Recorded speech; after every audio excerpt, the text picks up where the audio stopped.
স্বাধীনতা পরবর্তী বাংলাদেশে ছাত্রদেরকে আসলে ক্ষমতাসীন দল সবসময় লাঠিয়াল বাহিনী হিসাবে চিন্তা করে আসছে।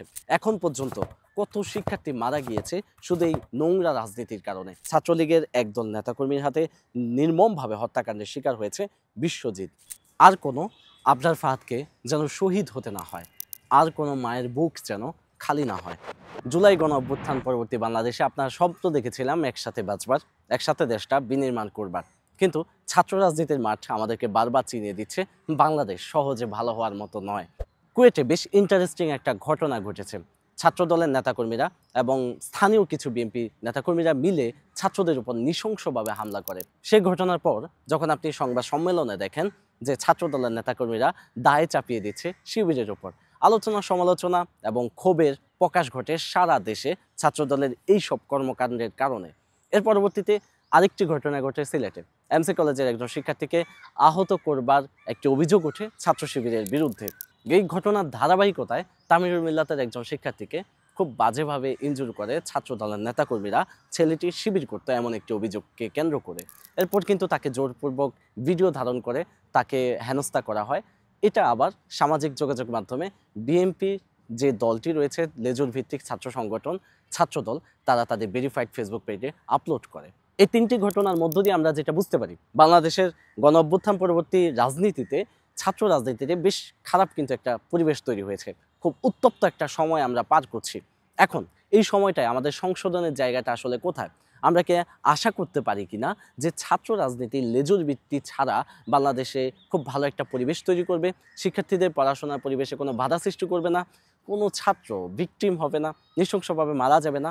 চলুন এই পুরো বিষয়টি নিয়ে, ছাত্র রাজনীতির লেজুর ভিত্তির যে জায়গাটা আছে সেই বিষয়টি নিয়ে আজকে আমরা একটা পর্যবেক্ষণ দাঁড় করাবো। এই ভিডিওতে আমি আসলে ছাত্র রাজনীতির লেজুর ভিত্তি বাংলাদেশের জন্য কতটা সমস্যাজনক সেটা দেখানোর চেষ্টা করব। আমি ইতিহাস থেকে দেখাবো যে বাংলাদেশের ক্ষেত্রে এই রাজনীতি ছাত্রদের জন্য কত কি বয়ে নিয়ে এসেছিল, ছাত্ররা কত বেশি সাফার করেছিল। চলুন শুরু করা যাক। স্বাধীনতা পরবর্তী বাংলাদেশে ছাত্রদেরকে আসলে ক্ষমতাসীন দল সবসময় লাঠিয়াল বাহিনী হিসাবে চিন্তা করে আসছে, তাদেরকে লাঠিয়াল বাহিনীর মতো কাজে লাগাচ্ছে।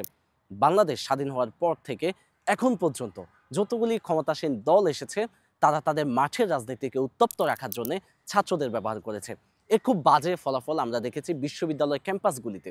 সেখানে হলে থাকতে হলে আপনাকে রাজনীতির সাথে যুক্ত থাকতেই হতো। পরীক্ষার আগে রাতেও তাদেরকে মিটিং মিছিলে বাধ্য করা হতো। ক্ষমতাকেন্দ্রিক কন্দলের কারণে ছাত্র রাজনীতির মধ্যে আমরা দেখতে পাই রামদাত সহ দেশীয় অস্ত্র ব্যবহার করতে, কখনো কখনো রিভলভারও দেখেছি। এতে করে ছাত্র রাজনীতির খুব বাজে একটা সিচুয়েশন কিন্তু বাংলাদেশে ক্রিয়েট হয়েছিল।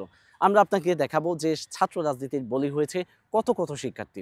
এখন পর্যন্ত কত শিক্ষার্থী মারা গিয়েছে শুধু এই নোংরা রাজনীতির কারণে। এই পরিসংখ্যানটা আমরা দেখানোর চেষ্টা করব।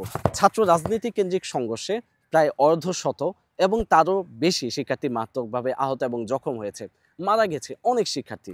2010 সালে 1 ফেব্রুয়ারি স্যার FM হলে ছাত্রলীগের দুই গ্রুপের গুলি বিনিময়ের এক পর্যায়ে আবু বকর নামে এক ছাত্র নিহত হয়। সে সময়ে এই হৃদয় বিদায়ক ঘটনা সারা দেশে মানুষের চোখে পানি এনেছিল।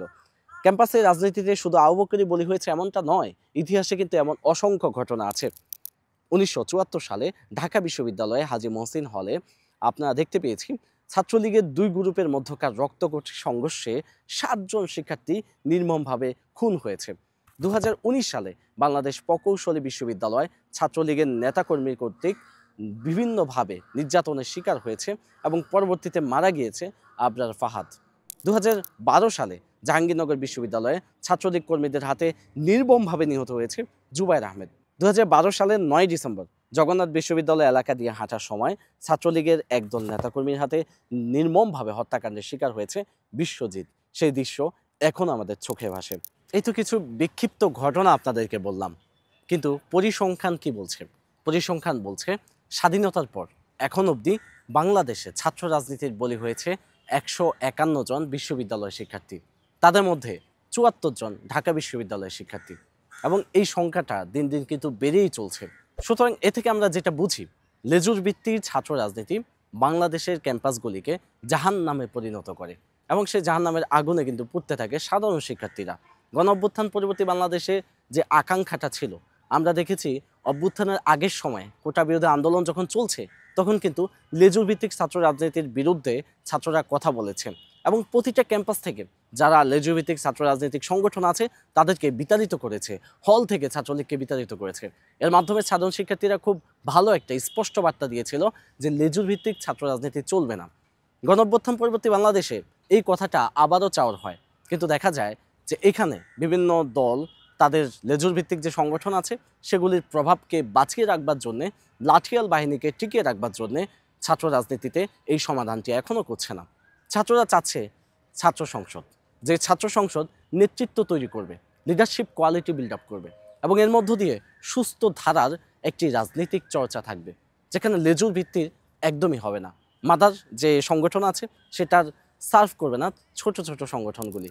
বিপ্লবের পক্ষ শক্তিগুলি, যে সংগঠনগুলি বিপ্লবের পক্ষ শক্তি হিসেবে আমরা চিনি, তারা কিন্তু এই কথাটি বারবারই বলে আসছে। আমরা দেখেছি রাজনৈতিক চর্চা ছাত্রদের মধ্যে রাখবার সবচেয়ে সুন্দর পদ্ধতি হলো ছাত্র সংসদ নির্বাচন। ছাত্র সংসদ নির্বাচন যেমন ডাকসু নির্বাচন আছে, এমনভাবে চট্টগ্রাম বিশ্ববিদ্যালয় রয়েছে। লেজুর ভিত্তিক ছাত্র রাজনীতি বন্ধ করবার জন্যে বাংলাদেশে যে সংস্কার কমিশনগুলি রয়েছে তাদের মধ্যে অন্যতম সংস্কার কমিশন হলো নির্বাচন সংস্কার কমিশন। সেই কমিশন থেকেও কিন্তু একটি সুপারিশ করা হয়েছে, কোনো রাজনৈতিক দলের লেজুর ভিত্তিক সংগঠন থাকবে না। যেমন এখন লেজুর ভিত্তিক সংগঠনগুলি সমস্যা তৈরি করছে, সেরকম কোনো সমস্যা যেন তৈরি না হয় এ কারণে কিন্তু একটি সুপারিশও করা হয়েছে। এখন এটা আসলে কতটা বাস্তবে পরিণত হবে সেটাই দেখার বিষয়। আমাদেরকে এখন এই মুহূর্তে যেটা চাইতে হবে সেটা হলো ছাত্র সংসদ নির্বাচন। একইভাবে প্রতিটি ক্যাম্পাস থেকে লেজুর ভিত্তিক যে সংগঠনগুলি আছে সেগুলি বিতাড়িত করতে হবে, তাদের ছায়া আদর্শে গড়ে উঠতে পারে স্বতন্ত্র ছাত্র সংগঠন। এইভাবে কিন্তু বাংলাদেশের রাজনীতিতে একটা ভালো সম্ভাবনার পথ তৈরি হতে পারে। যদি বাংলাদেশে গণঅভ্যুত্থান পরবর্তী সময়ে আমরা এই সম্ভাবনাকে নষ্ট করতে না চাই, তাহলে এখন থেকেই আমাদের সকলকে, সকল অ্যাক্টিভিস্টকে, সকল নাগরিককে তাদের সন্তানের সুরক্ষার জন্যে, সকল ছাত্রকে তার কেরিয়ারের সুরক্ষার জন্যে, সকল মানুষকে একত্রিত হয়ে এই ব্যাপারটা আওয়াজ তুলতে হবে, যেন বাংলাদেশের লেজুর ভিত্তিক ছাত্র রাজনীতি একেবারেই বন্ধ হয়। গণঅভ্যুত্থান পরবর্তী বাংলাদেশে যে আকাঙ্ক্ষা আমাদের সবাই ছিল, ছাত্র সংগঠনগুলির কাজ হবে খুবই স্মার্ট এবং খুবই পরিচ্ছন্ন। তারা চাইবে শিক্ষার্থীদের ভালো করবার জন্য কী কী কাজ হাতে নেওয়া যায়। সুতরাং আগামীতে আমরা সবাই যদি এটাই চাই, লেজুর ভিত্তিক ছাত্র রাজনীতি নিষিদ্ধকরণের আওয়াজ তুলতে চাই, তাহলে আমাদেরকে আরও সংঘবদ্ধ হতে হবে, আরও ঐক্যবদ্ধ হতে হবে। এবং আমরা প্রত্যাশা করি বাংলাদেশের ছাত্র রাজনীতির যে অঙ্গনটি আছে এটি পরিচ্ছন্ন হোক, আর কোনো আবরার ফাহাদকে যেন শহীদ হতে না হয়, আর কোনো মায়ের বুক যেন খালি না হয়, সেই ব্যাপারটি কিন্তু আমাদের প্রত্যাশা।